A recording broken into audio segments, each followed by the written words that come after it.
Hi, I'm Dr. Dan Mastella. These are the Joint Jack Chronicles. Examination of the wrist.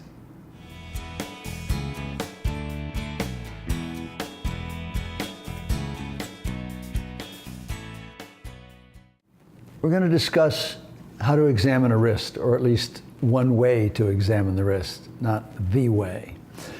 And first of all, the examining hand has to be on a firm surface or resting down, so the elbows on the table.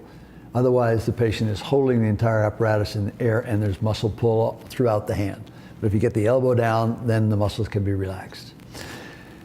And we're going to talk about examining the wrist and do this in a fairly short fashion. The very first thing that we do, obviously, after history and looking at it and seeing if we have edema, swelling, a ganglion, etc., we're not going into that. We're talking more about the actual manipulation and feeling of the wrist. What I'll do is come to mid-forearm and forcibly supinate. Come to mid-forearm and forcibly pronate. And then compress the distal radial ulnar joint in different positions.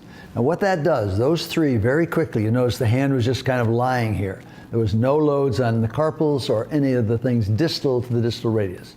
So we indict or eliminate up to the radial articular surface with the carpals and the distal radial ulnar joint. Supination and pronation will sometimes produce a little soreness in the tilt syndrome based on how much synovitis there is. But basically, we have indicted or eliminated up to the triangular fibrocartilage and the distal radial and the radial carpal joint.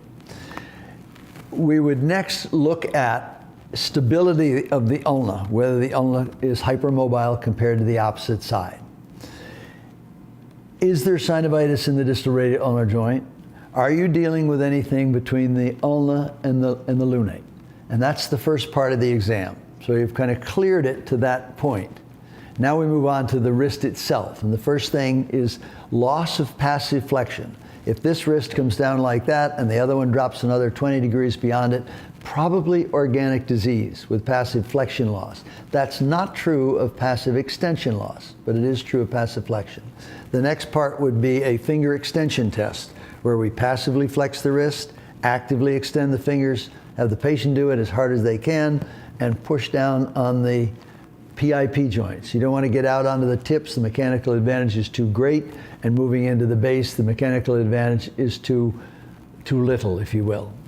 A finger extension test, if it's positive, it won't tell you what's wrong. The value in it is if it's negative, there is nothing in the load-bearing column on the radial side of the wrist and you can move on.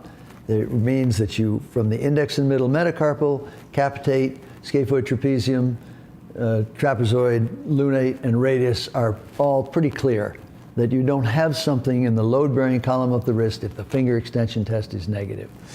You continue on now with specific examination. There are three spots right here that are very close together and represent de Quervain's disease, the ANA, or the synovial attachment to the scaphoid, and the CMC joint. And people have trouble separating those, I think, sometimes. And we find people have had de Quervain's disease when they really have CMC disease or a problem with the scaphoid.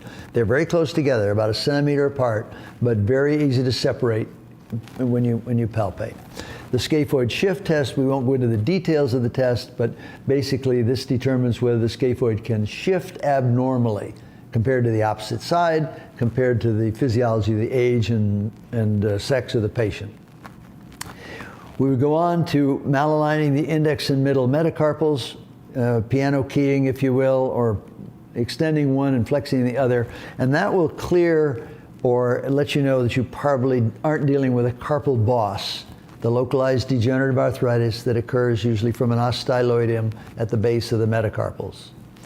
The CMC joint is a positive adduction test, positive abduction test, and positive grind test. Those three. You can also palpate whether the metacarpal has drifted off the trapezium and tell whether that's where your main problem is coming from. The dorsal wrist syndrome will produce tenderness across the dorsum of the lunate. Ridging can be palpated often, and lots of times there's a ganglion associated with dorsal wrist syndrome. The tilt syndrome is the acute tenderness on the ulnar aspect of the triquetrum, and that's about all you have for that. That the Triquetrum is acutely tender and highly localized and isolated to that very small area, with everything else fairly quiet around it. Subpisiform degenerative arthritis is just what you'd expect, with compression and particularly manipulating the pisiform against that. And that is a very quick version of examination of the wrist.